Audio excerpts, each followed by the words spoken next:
This is Oliver Slope with Blue Line Futures coming to you from the floor of the CME here in Chicago with your grain market update. Unfortunately, we got a bunch of bad news here earlier today. We had very poor export sales that was released a little bit late due to the government shutdown, but nonetheless very disappointing. On top of that, we got news that U.S. and China trade talks have yet again stalled.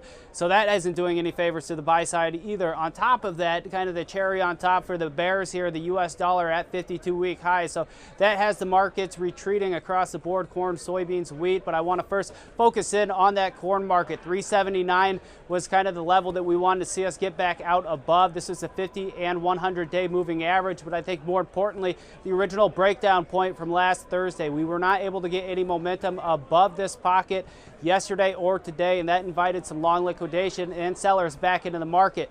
Level on support that we need to hold on a closing basis, 371. That's the lows of the year. If we break and close below that, I wouldn't be surprised to see us continue to fall a little bit faster. Now, moving over to the soybean market, soybeans coming up against that psychologically significant $9 handle for that March contract. So $8.99 to $9.01.5 is really what we're looking at. Not only is that psychologically significant, but it also represents a 100-day moving average.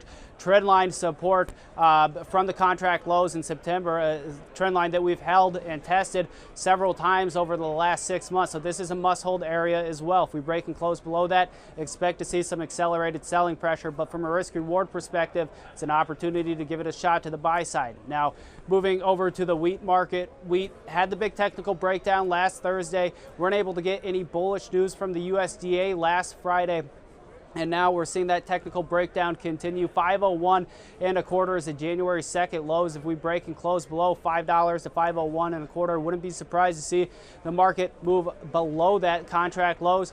482.5 is not out of the question for that Chicago March contract. Kansas City contract at those contract lows for March, 482.25. Potentially a double bottom to be determined. From a risk reward perspective, perhaps there's an opportunity here to the buy side, but you want to keep a very tight leash on things going into the weekend. So that's what we're looking at. That's what you should be looking at too. It's been Oliver Slope with Blue Line Futures from the floor of the CME.